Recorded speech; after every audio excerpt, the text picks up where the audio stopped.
The clatter of plates barely registered as I moved through the dimly lit restaurant, my feet aching from the 12-hour shift. Luciano's was supposed to be the crown jewel of Little Italy, all crystal chandeliers and crimson velvet upholstery, but after 6 months of serving wealthy patrons who looked through me rather than at me, the glamour had worn thin. Table 7 sent back another dish, Marco, the head chef, growled as I approached the kitchen.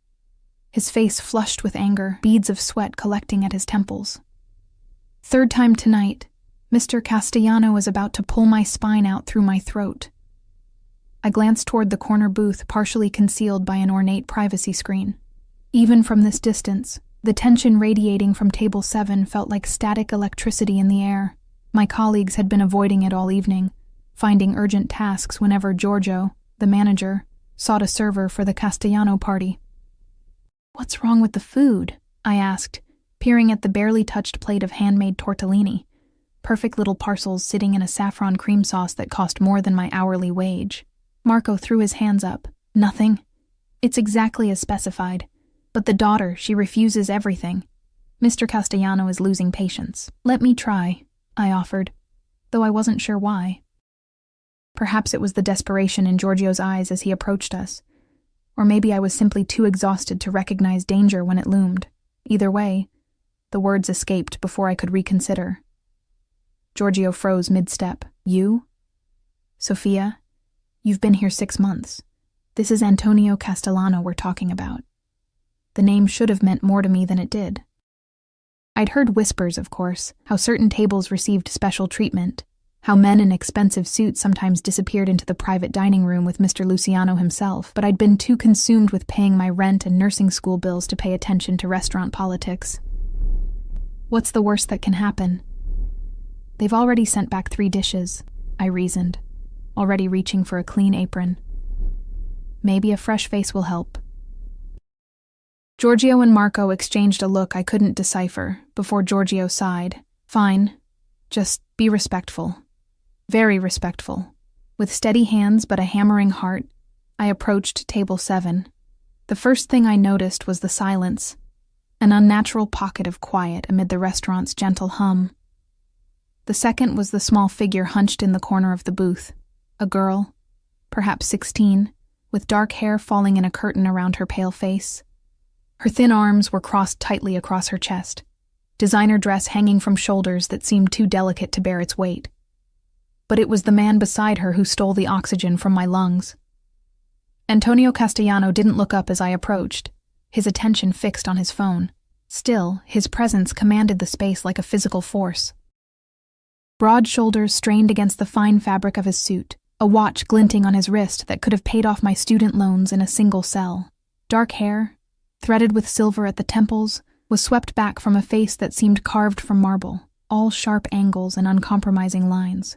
2 men in dark suits stood nearby, their eyes constantly scanning the restaurant, hands positioned in a way that suggested concealed weapons.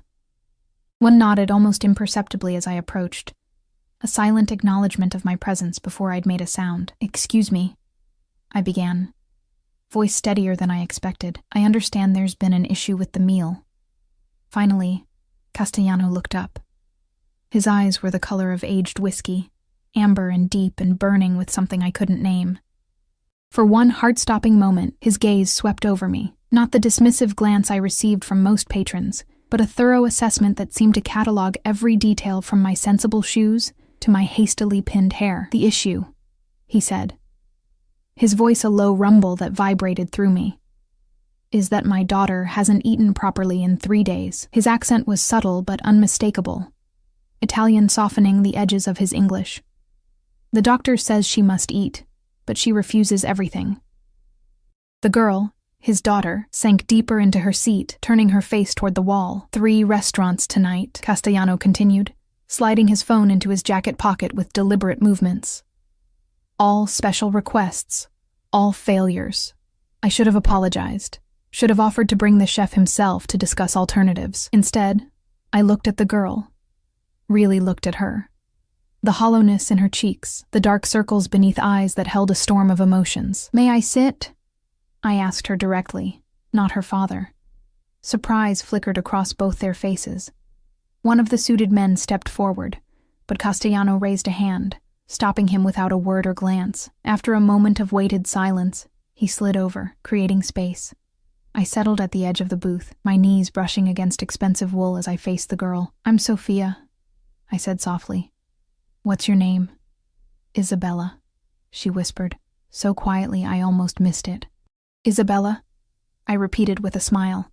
"That's beautiful. I had a grandmother named Isabella. She was stubborn too. A dangerous gamble, but something told me this girl needed honesty more than deference." I felt Castellano stiffen beside me, but I kept my eyes on his daughter.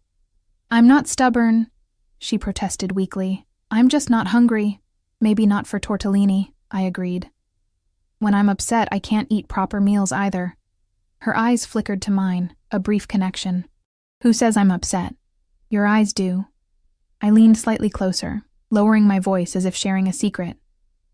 "Also, you've destroyed your napkin." She glanced down at the linen napkin twisted into knots on her lap, the corners frayed where she'd worried them between her fingers. "When was the last time you actually wanted to eat something?"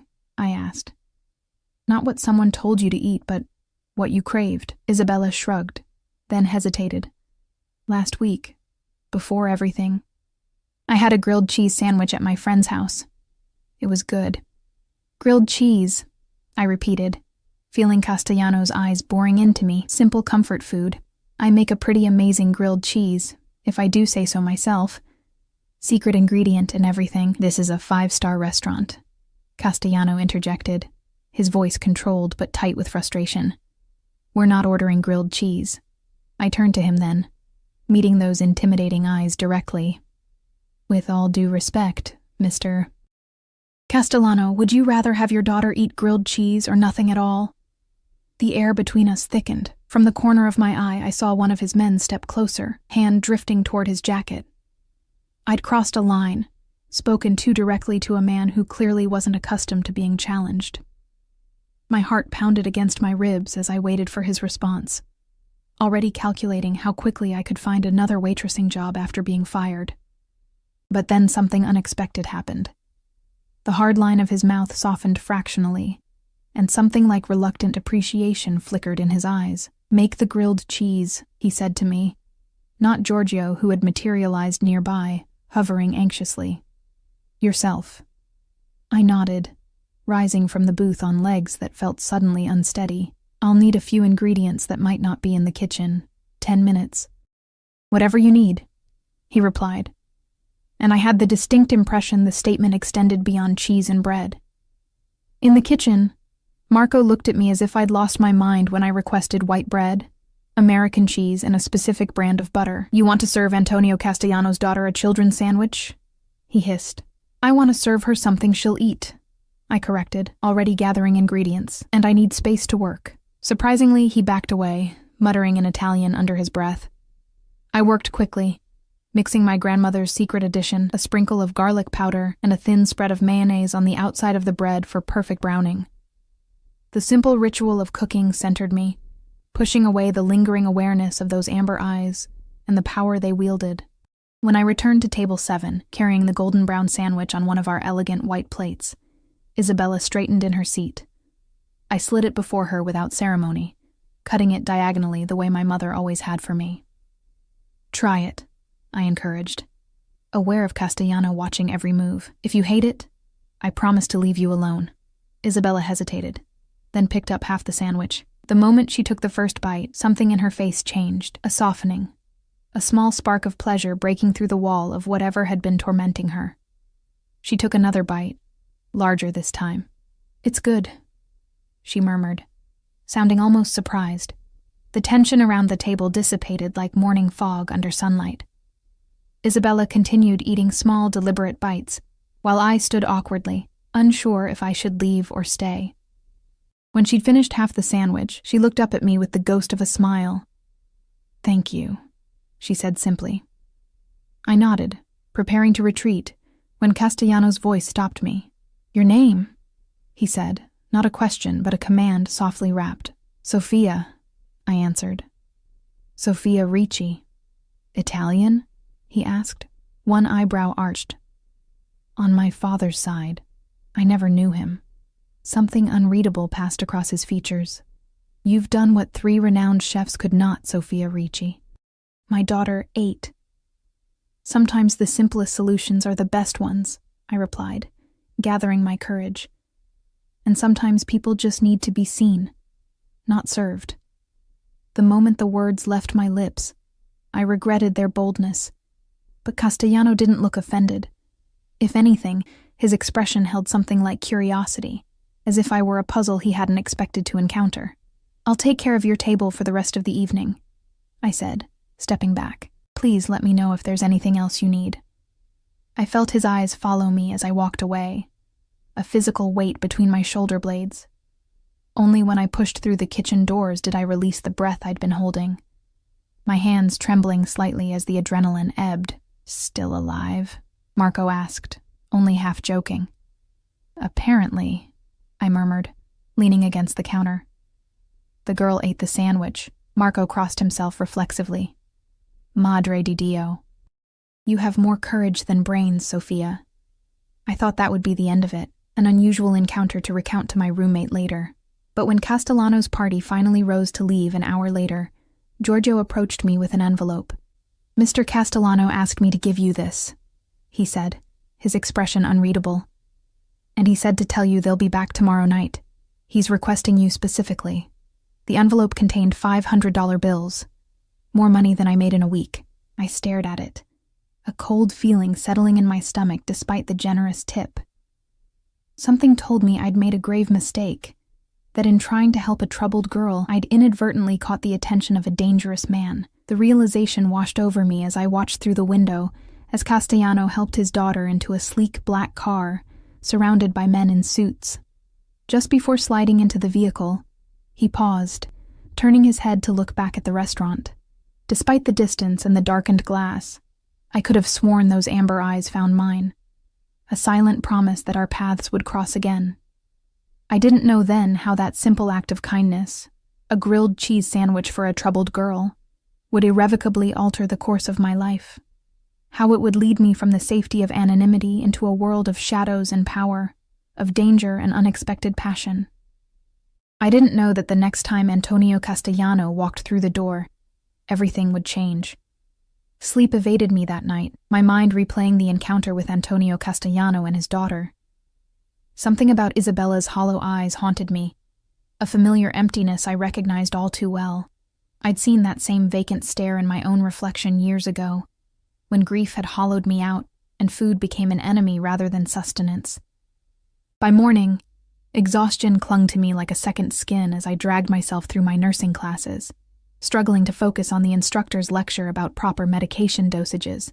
The $500 sat untouched in my drawer at home, too heavy with implications to spend.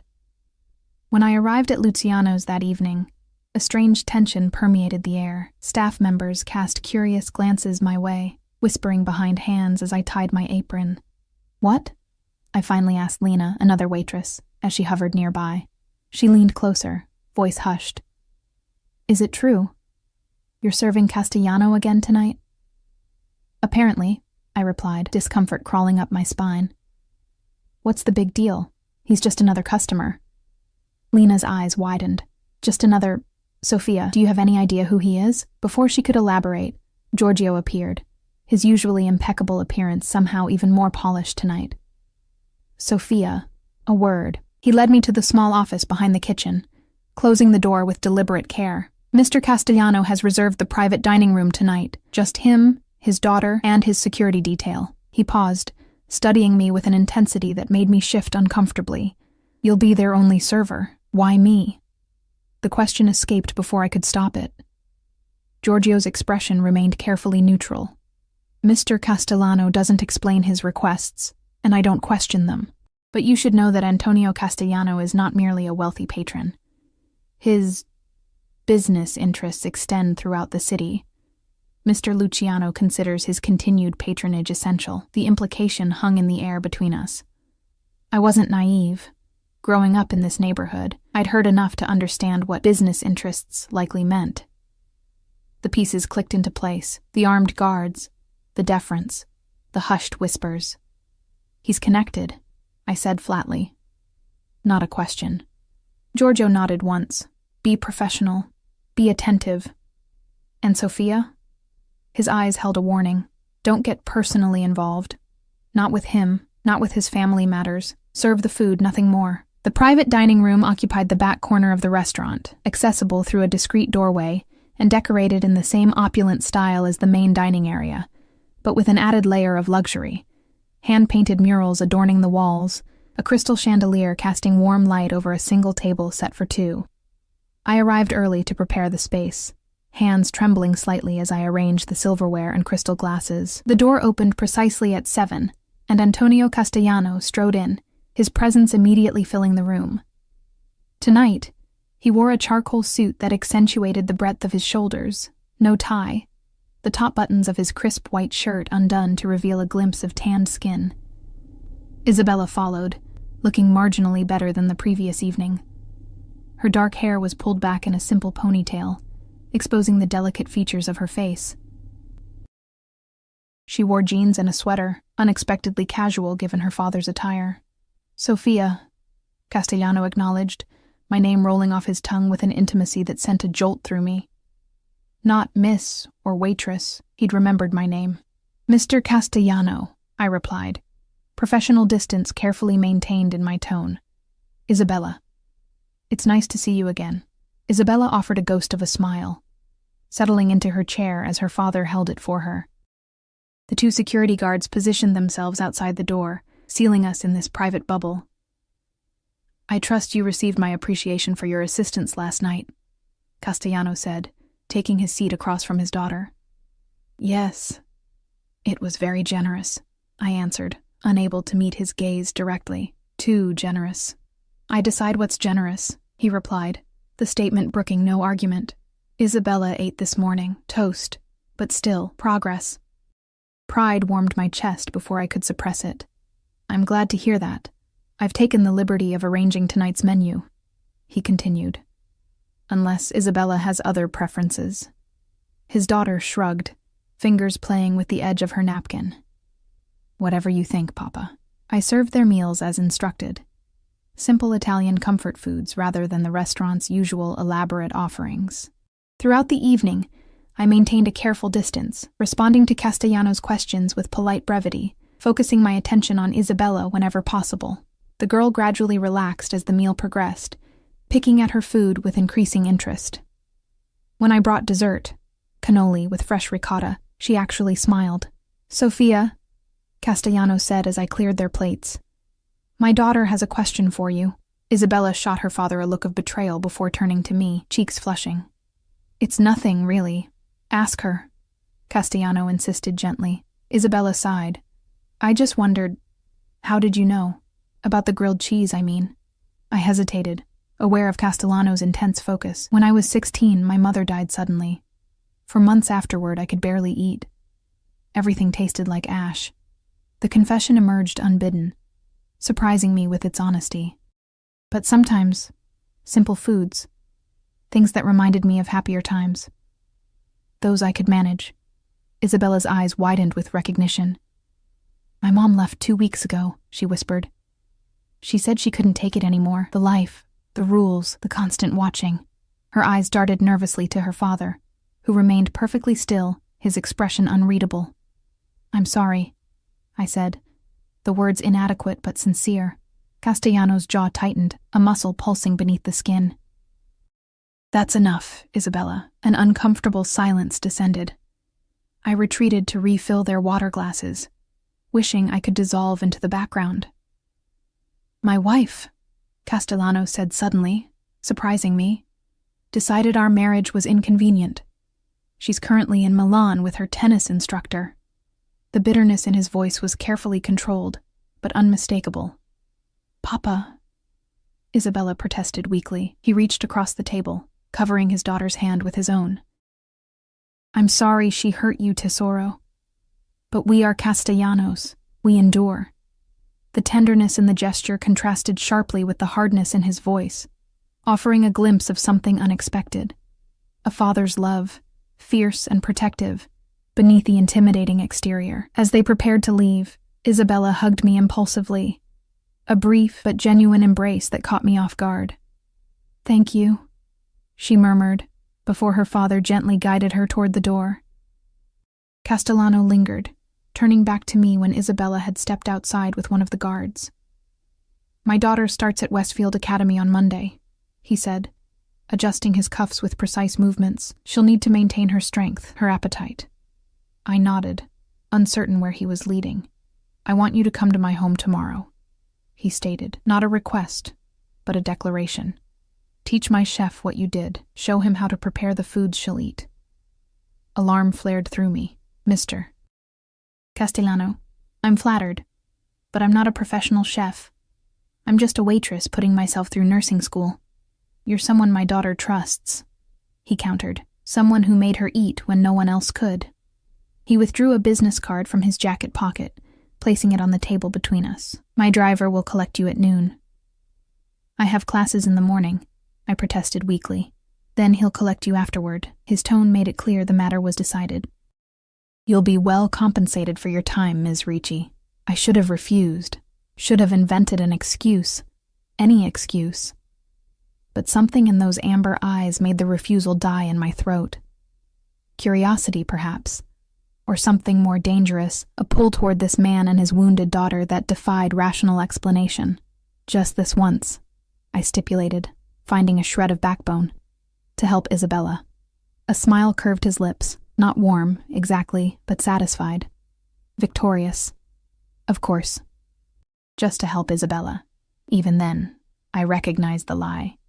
But I picked up his card anyway. The next day, a sleek black Bentley waited outside my apartment building, a jarring contrast to the faded brick and graffiti-tagged walls of my neighborhood. The driver, a stern-faced man with the build of a professional fighter, opened the door without a word. My roommate, Elena, peered through our second-story window, mouth agape. Sophia, what the hell? She mouthed, gesturing wildly at the luxury car. I shrugged helplessly, sliding into the soft leather back seat. The interior smelled of expensive cologne and leather, another world from the bus I usually took across town. As we pulled away, anxiety twisted in my stomach. What was I doing, entering the private world of a man like Antonio Castellano? A man who, if the whispers were true, operated in shadows most people spent their lives avoiding. 40 minutes later, we passed through wrought iron gates into a sprawling estate on the city's outskirts. The house, mansion really, rose before us, a modern fortress of stone and glass surrounded by meticulously landscaped grounds. Security cameras tracked our approach, and men in dark suits patrolled the perimeter with the disciplined movements of trained professionals. The driver escorted me inside, through a soaring entryway with marble floors and art I suspected belonged in museums. The wealth on display was staggering, but lacked the warmth that transforms a house into a home. No family photos adorned the walls. No personal touches softened the impeccable design. Ms. Ricci. I turned to find Castellano descending a curved staircase, dressed more casually than I'd seen him before, dark slacks and a gray cashmere sweater that somehow made him appear even more imposing rather than relaxed. He'd rolled the sleeves up, revealing corded forearms and the edge of what looked like a tattoo disappearing beneath the fabric. Mr. Castellano, I acknowledged, suddenly conscious of my simple jeans and blouse. Your home is beautiful. It serves its purpose, he replied, approaching with measured steps. Isabella will be down shortly. She's been looking forward to seeing you. Something in his tone suggested surprise, as if his daughter's interest in me was unexpected. Before I could respond, he gestured for me to follow him through the house to a kitchen that would have made professional chefs weep with envy. Gleaming stainless steel, marble countertops, and equipment I didn't even recognize. A man in chef's whites straightened as we entered, knife pausing mid-chop. Mr. Castellano, he greeted, eyes flickering curiously to me. This is Ms. Ricci, Castellano explained. She'll be showing you how to prepare several dishes for Isabella. The chef, Henri, I soon learned, initially bristled at taking direction from a waitress, but as I began preparing a simple grilled cheese, adding my grandmother's secret touches, his professional interest overcame his pride. Soon we were discussing comfort foods Isabella might accept, mac and cheese with a nutritional boost, simple soups, Italian classics stripped down to their essence. I was demonstrating how to make my mother's chicken soup when I felt a shift in the air. Looking up, I found Castellano leaning against the doorframe, watching me with an intensity that made my hands falter. How long had he been standing there, observing as I moved through his kitchen, instructing his staff? "Sorry," I said, tucking a loose strand of hair behind my ear. "I got carried away." "Don't apologize," he replied, crossing the kitchen to stand beside me. He peered into the pot, inhaling the aromatic steam. "It smells like my grandmother's kitchen in Naples." "High praise," I said, attempting lightness despite his proximity. He stood close enough that I could feel the heat radiating from his body, could detect the subtle scent of his cologne, something woodsy and exclusive. "Isabella hasn't left her room for anything but meals since her mother left," he said quietly, for my ears alone. "Today she asked to come downstairs, to see you." Guilt and something like pleasure tangled in my chest. "I haven't done anything special. You saw her," he countered. "Not as Antonio Castellano's daughter, but as a girl in pain."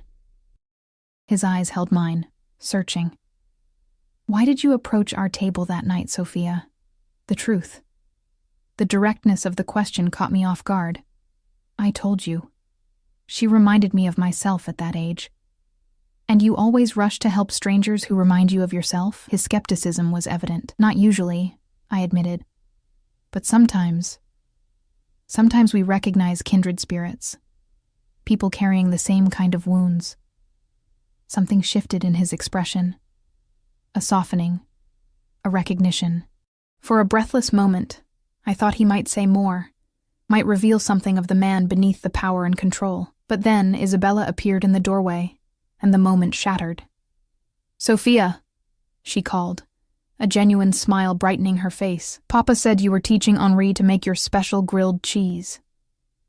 Days stretched into weeks, and despite my initial resolve that my visit to the Castellano estate would be just this once, I found myself returning regularly. What began as cooking lessons for Henri evolved into something more complex.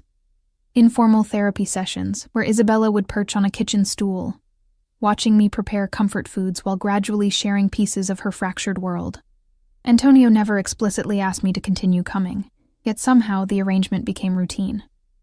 His driver would collect me after my Thursday classes, and occasionally on Sundays, bringing me to the mansion where I'd spend hours in the kitchen with Isabella, talking while we cooked. "My mother used to bake," Isabella confided one afternoon as we kneaded pasta dough, flour dusting our forearms. "Before everything changed, before we moved to the big house and she started drinking at lunch." I maintained a neutral expression, though each revelation about the Castellano family dynamics fascinated and troubled me in equal measure. "Sometimes when our circumstances change, people struggle to adapt," I offered carefully. "Papa says she was weak," Isabella said, her fingers working the dough with more force than necessary, "that she knew who he was when she married him." And there it was, the elephant that perpetually occupied the room, who Antonio Castellano was, what he did.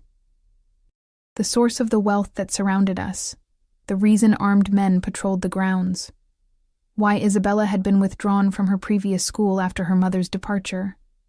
"Security concerns," Antonio had explained curtly when I'd asked. I'd never directly questioned him about his business, maintaining the polite fiction that he was merely a successful entrepreneur with unusually high security requirements, but I wasn't naive. The whispered conversations that stopped when he entered rooms, the men who arrived for closed-door meetings, the way Isabella carefully avoided mentioning anything about her father's work, it painted a picture I couldn't ignore. "Everyone has different strengths," I said diplomatically, showing Isabella how to roll the pasta thinner. "Maybe your mother's weren't the kind your father understood." Isabella considered this, dark eyes, so like her father's, thoughtful. "Papa respects you," she said suddenly. "I can tell." Heat rushed to my cheeks. "I'm just helping with your meals," I deflected. "No," she insisted with teenage certainty. "It's more than that. He watches you when you don't notice, and he listens when you speak, really listens. He doesn't do that with many people." I focused intently on cutting the pasta into even strips, unsure how to respond. I'd felt Antonio's eyes tracking me through the house, had noticed how he'd begun lingering in the kitchen during my visits, asking questions about my studies, my aspirations, small conversations that somehow felt weighted with unspoken currents. Your father is just concerned about you, I said finally. He wants you to be healthy.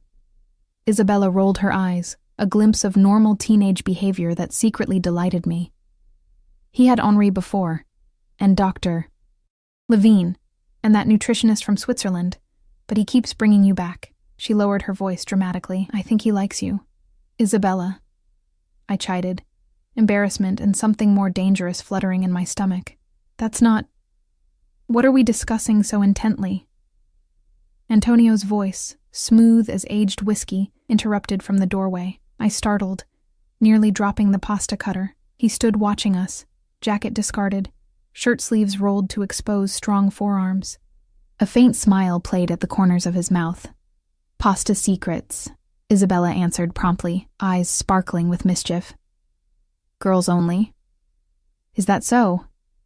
Antonio approached, inspecting our handiwork. Looks like my nonna's recipe. Similar, I acknowledged, acutely aware of his proximity as he leaned over the counter beside me, but with a modern twist. His eyes caught mine, amusement warming their amber depths.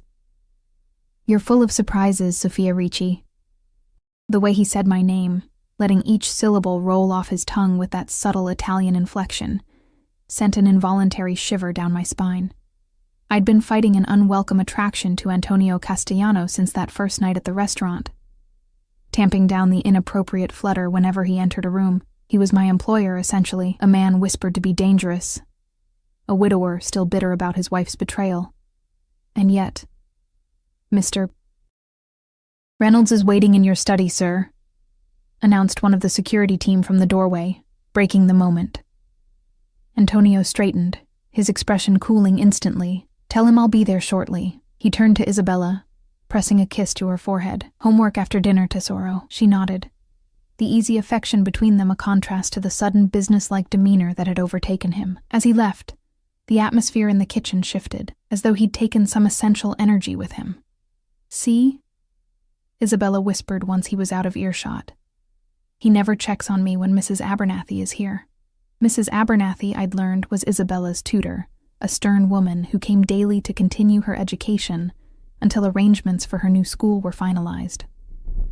I shook my head, reaching for the tomatoes we'd need for the sauce. Let's focus on dinner, shall we? Later, after Isabella had gone upstairs to complete her assignments, I was gathering my things to leave when Antonio reappeared. He'd shed the businesslike demeanor from earlier, but something dark lingered in his eyes, a tension in the set of his shoulders.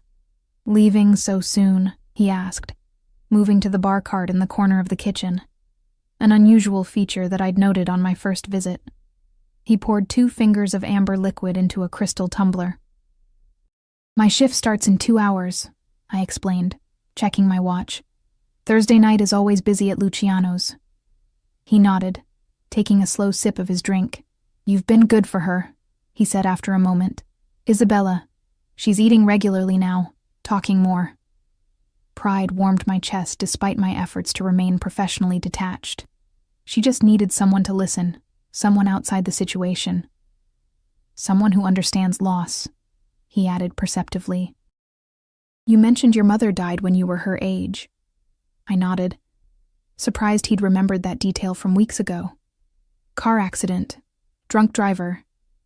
And your father?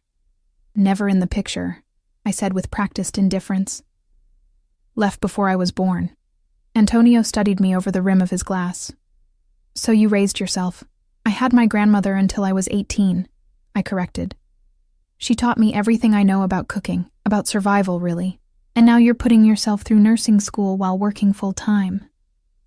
It wasn't a question. Admirable. I shifted uncomfortably under his scrutiny. Just doing what needs to be done. A rare quality, he observed. Most people take the easy path when offered. There was no easy path to take, I said simply. He set down his glass, approaching me with measured steps. I've been thinking, Sophia, your arrangement with Luciano's, it's limiting your potential. Your studies suffer because of the hours. Alarm prickled along my skin. I need that job, Mr. Castellano. Antonio, he corrected, not for the first time. And what you need is time to complete your education without exhausting yourself. He leaned against the counter, close enough that I could smell the whiskey on his breath, the subtle cologne that had become distractingly familiar. "I'd like to offer you a position here. Part-time, better hours, significantly better compensation." My mouth went dry. "Doing what, exactly?" "Continuing what you've already begun," he said smoothly. "Working with Isabella on her nutrition, helping her adjust to her new circumstances. She trusts you. That's invaluable to me." The offer was tempting, dangerously so. The hours at Luciano's were grueling, my grades suffering as I struggled to balance work and studies. Yet something about formalizing my relationship with the Castellanos felt like crossing a threshold I wasn't certain I should approach. "I don't know," I hedged.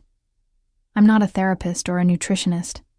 I'm just someone my daughter connects with," he finished. "Someone who saw her when she was invisible." His voice dropped lower, something intense entering his gaze. "Someone who isn't afraid to speak honestly, even to me." The air between us seemed to thicken, charged with something I couldn't, or wouldn't, name. I took an instinctive step backward, creating distance. "Consider it," he said, not pressing further. "The offer remains open." His driver took me back to my apartment in silence, leaving me to wrestle with conflicting emotions. The rational part of my brain screamed warnings, reminding me of Giorgio's advice to avoid personal involvement, of the whispers about Castellano's business dealings, of the subtle threat that seemed to underpin his unfailing courtesy. But another part, a part I was increasingly struggling to ignore, was drawn to the complexity of the man I was glimpsing beneath the power and control. The father who clearly adored his daughter. The man whose eyes sometimes revealed flashes of loneliness that echoed my own. 2 days later, I found myself in Giorgio's office at Luciano's, resignation letter in hand. "You're making a mistake," he said bluntly, not bothering to hide his disapproval. "Working directly for Castellano, it's different than serving his table, Sophia. You'll be in his world now." "It's just part-time," I argued, though the distinction felt flimsy even to my own ears. "Better hours, better pay. I can focus more on my studies." Giorgio's expression remained grim. "That's how it starts. Small steps. Before you know it, you're in too deep to find your way back out." "You're being dramatic," I said, discomfort making me defensive. "I'm helping his daughter with her eating issues, not joining the family business." His eyebrows shot up at my flippant reference to what we both knew lay beneath the surface. "Listen to me carefully, Sophia. Antonio Castellano is not just some wealthy businessman. He's the head of one of the most powerful organizations in this city. Nothing in his world happens by accident. Not who he meets, not who he employs, not who he allows close to his family." A chill crept up my spine despite the warmth of the small office. "What are you saying?" "I'm saying be careful what door you walk through," Giorgio replied, his voice softening with genuine concern. "Some can't be closed again." I left Luciano's that night with a strange sense of finality, as if I'd made a choice far more significant than simply changing jobs. Elena's reaction when I told her mirrored Giorgio's, her usual easygoing nature replaced by uncharacteristic seriousness. "The Antonio Castellano," she demanded, eyes wide. "Sophia, those rumors about his connections aren't just gossip. My cousin works at the courthouse, the things she's heard." "I'm not naive," I insisted, folding laundry with more force than necessary. "I know he's probably connected, but I'm not involved in any of that. This is about Isabella." Elena gave me a look of profound skepticism. Men like that don't hire pretty young women just to make sandwiches for their kids. Heat rushed to my face. "It's not like that." "No?"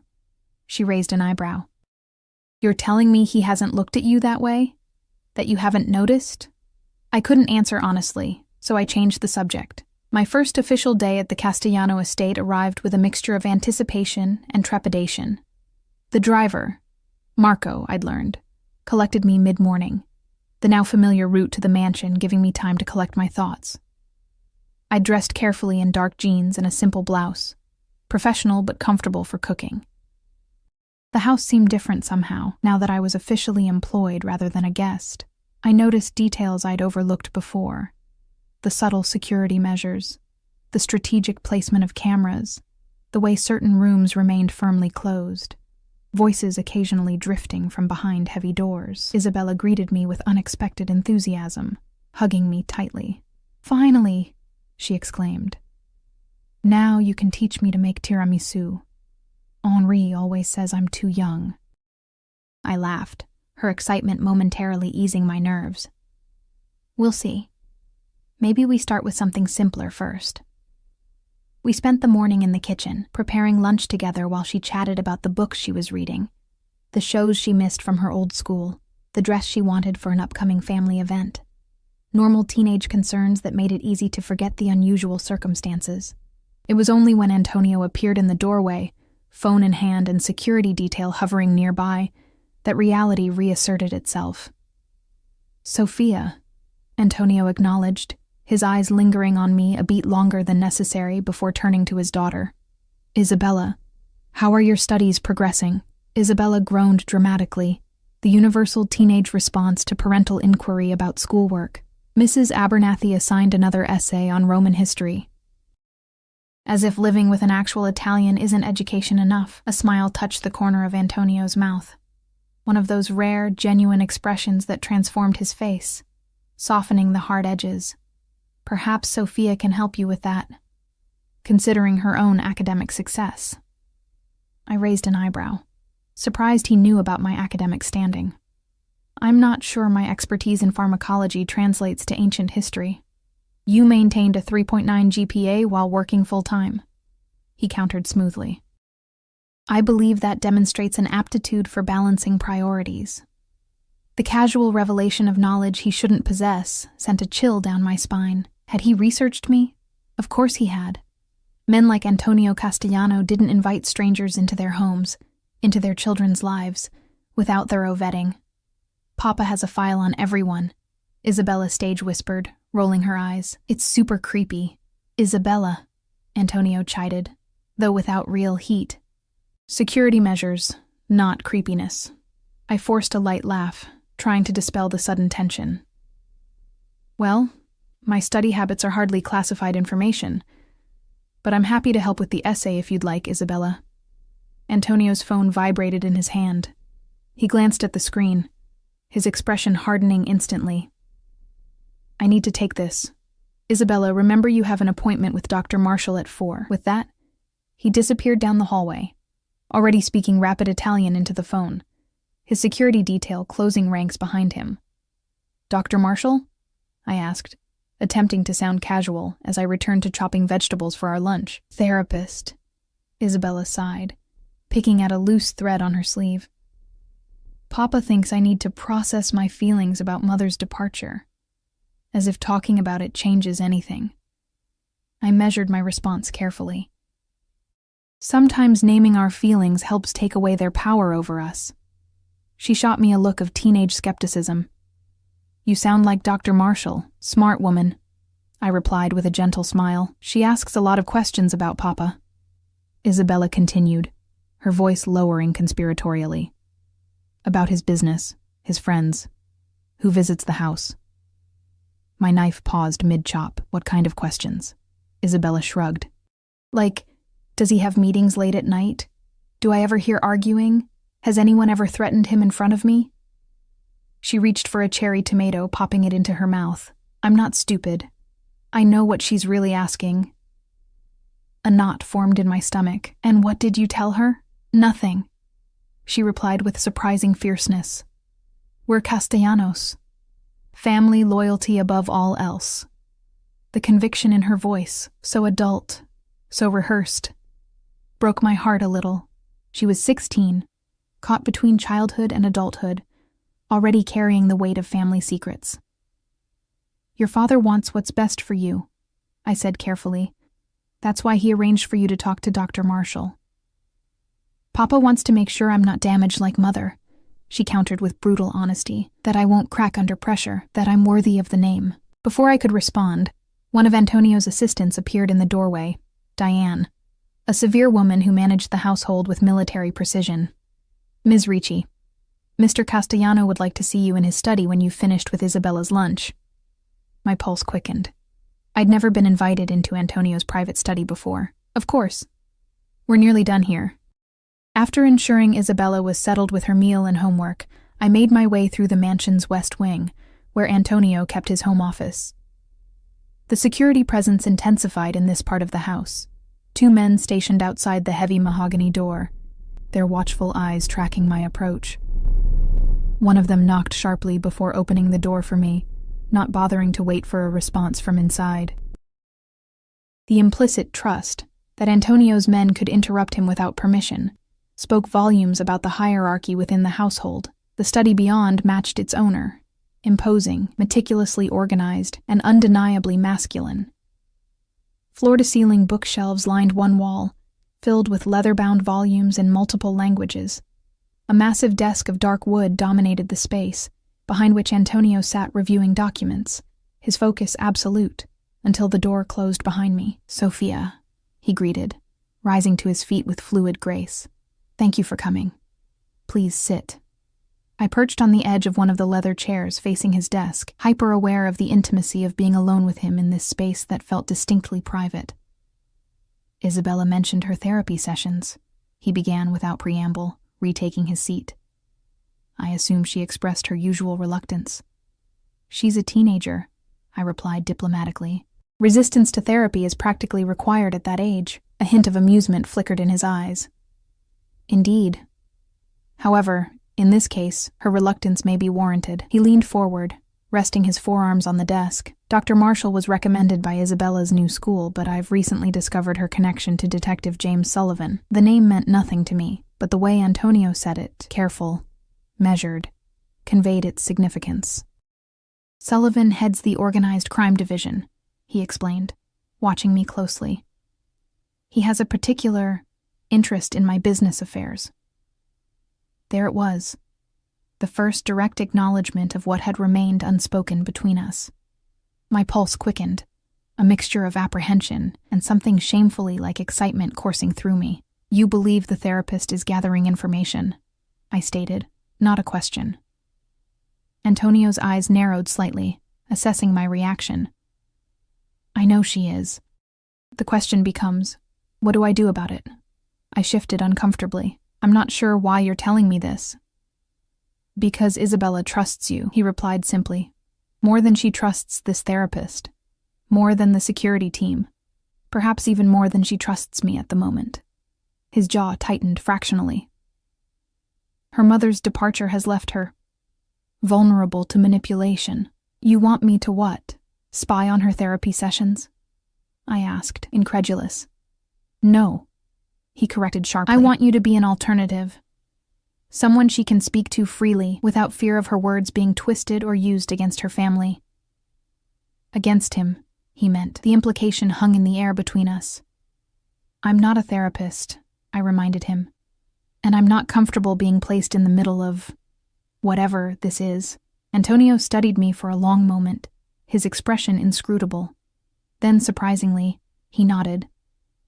"Your integrity is precisely why Isabella responds to you." He stopped, recalibrated. "It's a quality I respect, Sophia." The compliment, unexpected and seemingly genuine, caught me off guard. "Thank you." "I'm not asking you to spy," he continued, his voice softening. "Merely to be present, to continue as you have been, a stabilizing influence during a difficult transition." Put that way, it seemed reasonable enough. Yet beneath the surface request lurked deeper currents, boundaries being tested, loyalties being assessed. I was being drawn further into the Castellano orbit, and a voice in the back of my mind whispered warnings I was becoming too adept at ignoring. "I care about Isabella," I said finally. "I want to help her through this, but I need to be clear. I won't report to you about things she tells me in confidence, not unless it involves her safety." A smile curved his lips, not entirely warm. I would expect nothing less. As I rose to leave, he spoke again. "There's a family gathering this weekend. My father's birthday celebration. Isabella would appreciate your presence." It wasn't quite a command, but neither was it truly a request. The invisible lines between employer and employee, between professional distance and personal involvement, blurred further. "I have classes Saturday morning," I hedged. "Saturday evening," he countered smoothly. "Black tie. My driver will collect you at 7. I should have refused. Should have maintained the boundaries already dangerously compromised. Instead, I heard myself say, I'll need to find something appropriate to wear. His eyes traveled over me briefly, an assessment that sent heat rushing to my cheeks. I'll have something sent to your apartment. What's your size? The question, so personal, so presumptuous, should have offended me. That's really not necessary, Sophia, he interrupted gently. You'll be entering a world where appearances matter. Let me ensure you're comfortable in it. 2 days later, a package arrived at my apartment, a dress of midnight blue silk that probably cost more than 3 months' rent, accompanied by shoes and a delicate silver necklace. Elena whistled low when I tried it on, the fabric flowing like water over my curves, cut modestly yet unmistakably feminine. Still going to tell me this is just about his daughter? She asked pointedly. I avoided her gaze, smoothing non-existent wrinkles from the perfect garment. It's business. He's my employer. Employers don't buy dresses like that for their staff, she countered. Be careful, Sophia. Men like him. They see something they want. They take it. Her words echoed in my mind Saturday evening, as Marco drove me through iron gates I was becoming too familiar with, toward a house now ablaze with lights. Luxury cars lined the circular driveway, men in suits and women in evening gowns entering the mansion that had been transformed for the occasion. My nervousness must have been evident, for Marco, usually taciturn to the point of rudeness, offered a rare comment as he opened my door. Deep breath. They're just people with money, most of them not as smart as you. The unexpected encouragement steadied me as I made my way up the marble steps, the silk of the borrowed dress whispering against my skin with each movement. Inside, the foyer had been transformed into an elegant reception area, waitstaff circulating with champagne and hors d'oeuvres among clusters of guests speaking in hushed, important tones. I felt immediately out of place, an imposter in borrowed finery. Scanning the crowd for Isabella's familiar face, I instead found myself caught in an amber gaze from across the room. Antonio moved through the crowd with effortless authority, conversations parting before him like water. He wore a tuxedo that emphasized the breadth of his shoulders, the lean strength of his frame, custom-made, undoubtedly, to accommodate the subtle bulge beneath his left arm that I now recognized as a concealed weapon. You came, he said when he reached me, his voice a low rumble that somehow cut through the ambient noise of the gathering. You didn't leave much room for refusal, I replied, accepting a flute of champagne from a passing waiter to give my hand something to do. A smile touched his lips. The dress suits you. Heat crept up my neck. Thank you. Though it feels a bit like playing dress-up. You underestimate yourself, he countered, his gaze traveling briefly over me in a way that was not entirely professional. You belong in silk, Sophia. Before I could formulate a response to the unexpectedly intimate comment, Isabella appeared at her father's side, radiant in a deep crimson dress that made her look older than her 16 years. Sophia! She exclaimed, embracing me with genuine warmth. You look amazing. Doesn't she, Papa? Antonio's expression softened as he looked at his daughter. Indeed she does. Now, there are people waiting to greet you, Tesoro. Your grandfather, especially. Isabella rolled her eyes good-naturedly. No just wants to complain that I'm too thin and try to force-feed me cannoli. She turned to me. Come meet him. He'll love you, especially when I tell him you got me eating again. She looped her arm through mine, guiding me deeper into the gathering with surprising confidence for a teenager. As we moved through the crowd, I became acutely aware of the scrutiny directed our way, curious glances, whispered comments, assessing looks from women draped in diamonds and men with calculated smiles. Everyone's staring, I murmured to Isabella. Of course they are, she replied matter-of-factly. You're with me, and you're new. In this world, new faces are always interesting. She leaned closer, lowering her voice. Especially pretty ones who arrive with Papa's blessing. Isabella, I chided gently. I'm here to support you, not to make a statement. She gave me a look far too knowing for her years. Everything in Papa's world makes a statement, Sophia. Haven't you figured that out yet? The question lingered as she led me toward an elderly man holding court in the center of the room, Antonio Castellano Sr., a patriarch of the family, and if the deference shown to him was any indication, a figure of considerable power in his own right. Antonio Castellano Sr. commanded presence despite his advanced years. Impeccably dressed in a tuxedo that couldn't quite disguise the slight stoop of age, he retained the sharp amber eyes that his son had inherited. Observant, assessing, missing nothing. When Isabella presented me, those eyes swept over me with undisguised curiosity. No, this is Sophia, Isabella announced proudly. She's the one who got me eating again. The elderly man studied me, his gaze unexpectedly penetrating. So you're the miraculous Sophia I've heard so much about. His accent was thicker than his son's, the cadence of old country Italian shaping his words. My granddaughter speaks highly of you.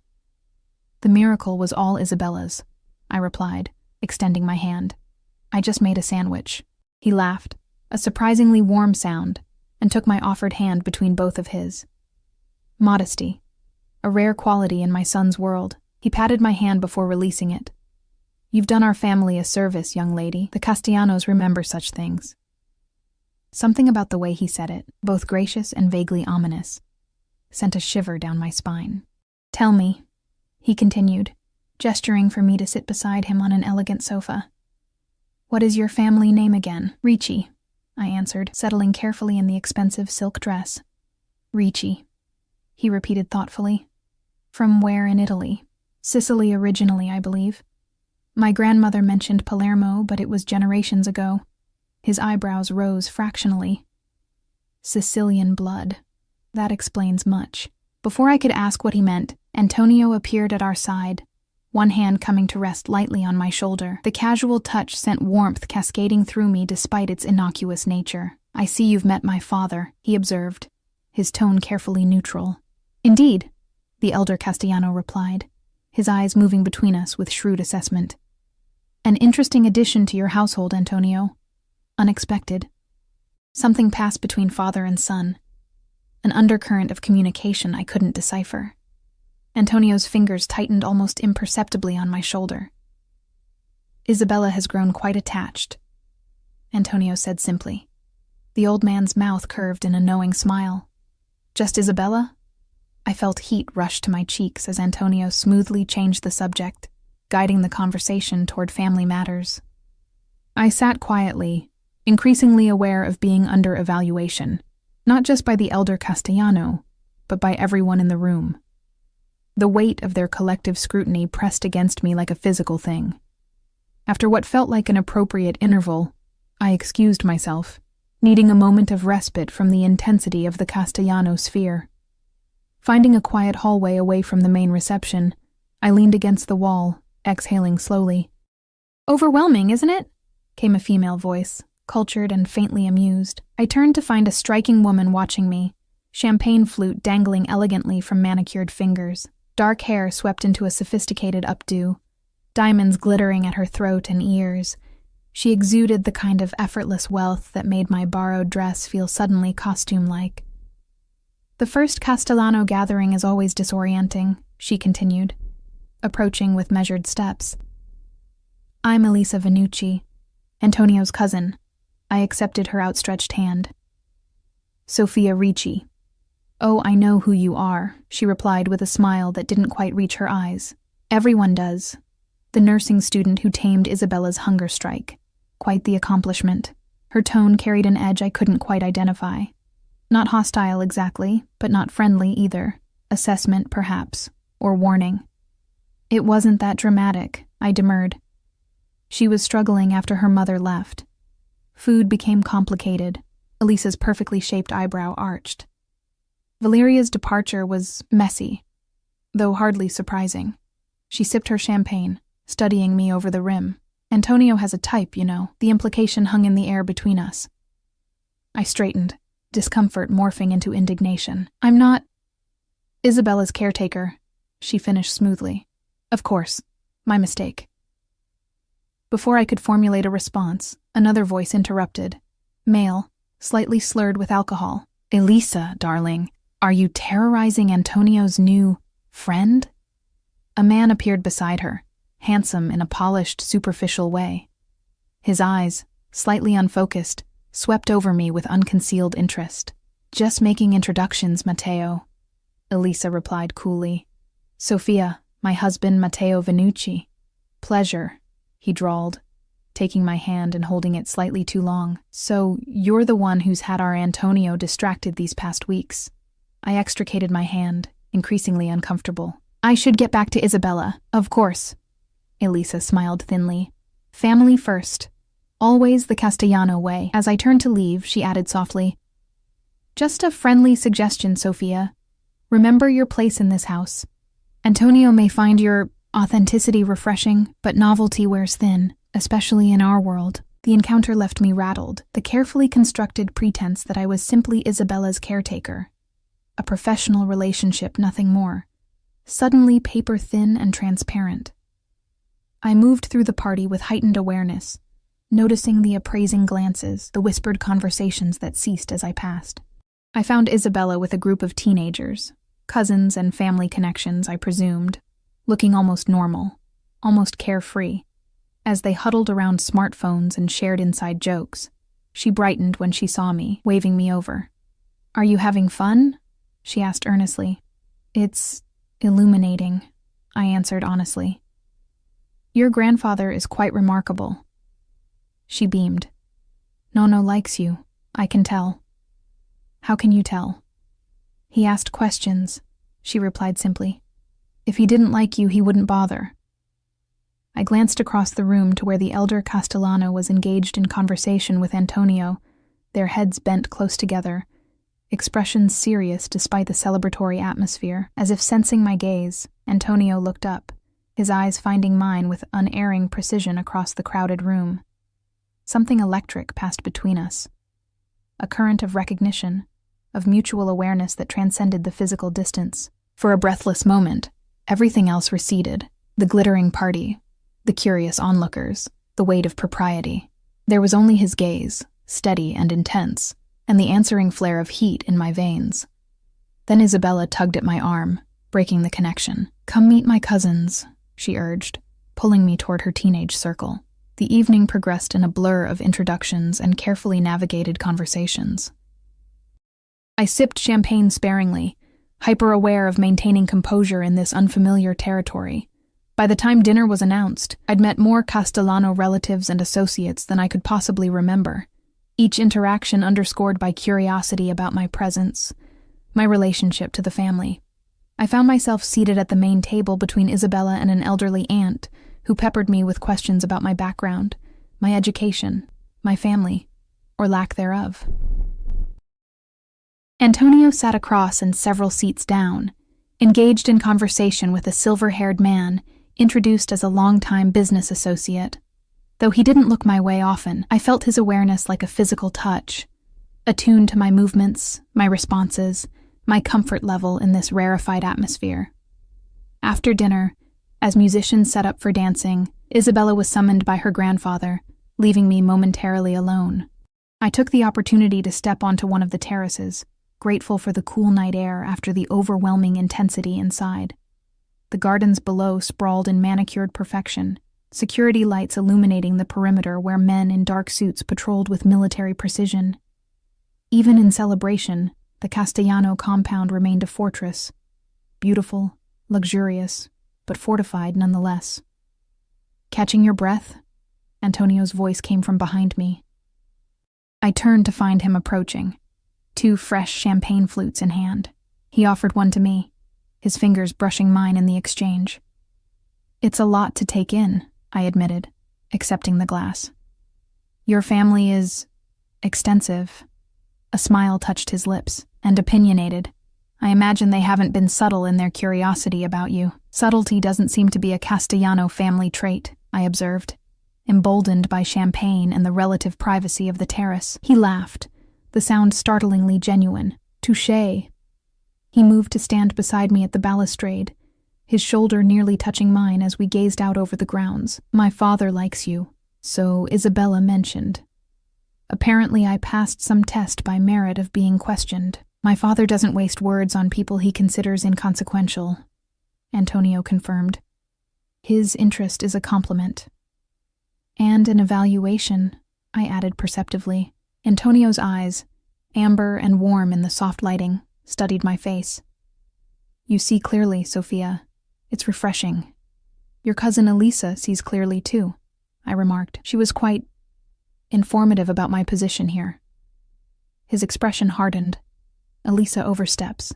What exactly did she say to you? I hesitated, suddenly uncertain whether repeating her insinuations would create more problems than it solved. Just that I should remember my place. That I'm a novelty that will wear thin. Antonio's jaw tightened, a muscle pulsing beneath the skin. Elisa has always been territorial about family matters. Her opinion is irrelevant, is it? I challenged softly. Because from where I stand, her assessment seems accurate. I don't belong in this world, Antonio. We both know it. He turned fully toward me, close enough that I could feel the heat radiating from his body, smell the subtle cologne that had become distractingly familiar, and yet, here you are, by my invitation, in my home. The possessive undercurrent in his words sent a shiver through me that had nothing to do with the evening breeze. As Isabella's caretaker, I reminded him, as much for myself as for him. Is that all you are, Sophia? He asked, his voice dropping to a register that seemed to vibrate through me. We both know it's become more than that. My heart hammered against my ribs. What exactly are you saying? Instead of answering, he reached up, fingers brushing a strand of hair from my face with deliberate gentleness. The simple touch felt more intimate than it had any right to be, his calloused fingertips grazing my cheek before withdrawing. I didn't intend this, he said quietly. When I brought you here, it was for Isabella, but you've become... He paused, searching for the right word. Essential. The admission hung in the air between us, fraught with implications I wasn't sure I was ready to face. Before I could respond, the terrace door opened, spilling light and music into our private moment. Ah, there you are, called the elder Castellano's voice. Antonio, the Moretti delegation has arrived. They're asking for you. Antonio's expression shifted, the vulnerability vanishing behind the mask of control I'd come to recognize. He straightened, adjusting his cuffs with precise movements. Business, he said to me, regret coloring his tone. We'll continue this conversation later. As he moved to leave, I caught his arm. Antonio, whatever this is, whatever you think is happening between us, it's complicated. There are boundaries we shouldn't cross. His eyes held mine, something fierce and determined in their depths. Some boundaries exist to be challenged, Sophia. We'll talk soon. The remainder of the evening passed in a haze of contradictory emotions, desire warring with common sense, attraction battling with self-preservation. I circulated with Isabella, met more family members, even danced with the elder Castellano, who moved with surprising grace for his age. But my awareness remained fixed on Antonio, tracking his movements through the crowd, catching his gaze across the room in moments of electric connection. When the party finally began to wind down near midnight, I found myself exhausted from the constant navigation of social currents I barely understood. Isabella had been whisked upstairs by her aunt, the elder Castellano had retired, and I was preparing to find Marco for the drive home, when Antonio appeared at my side. Stay, he said simply. It's late. The guest wing is prepared. The invitation, innocent on its surface, carried undercurrents that made my pulse quicken. I should get back to my apartment. I have early classes tomorrow. It's after midnight, Sophia. The city isn't safe at this hour. His concern seemed genuine, but beneath it lay something more possessive, more insistent. I'd prefer you remain here tonight. I hesitated, torn between practicality and the dangerous awareness that accepting would shift something fundamental between us. Antonio, please, he added, the word surprising from a man who seemed accustomed to commands rather than requests. Against my better judgment, I nodded. Just tonight. His hand came to rest at the small of my back as he guided me upstairs, the heat of his palm burning through the thin silk of my dress. We moved in silence through the quieting house, tension coiling between us with each step. When we reached the door of the guest suite, he paused. If you need anything, he said, his voice low and controlled. My rooms are at the end of the hall. Our eyes locked, the unspoken invitation hanging in the air between us. For a breathless moment, I thought he might close the distance between us, might finally convert the simmering tension into action. Instead, he stepped back, restraint evident in the rigid set of his shoulders. "Good night, Sophia," he said, his accent thickening around my name. "Sleep well." As I closed the door behind me, leaning against it with a shaky exhale, I knew with absolute certainty that whatever line I'd been carefully maintaining between professional and personal, between resistance and surrender, was rapidly dissolving. Giorgio's warning echoed in my memory. Some doors can't be closed again. I was standing on the threshold of one such door, poised to step through into Antonio Castellano's world fully, irrevocably. The most troubling realization was how desperately I wanted to take that step.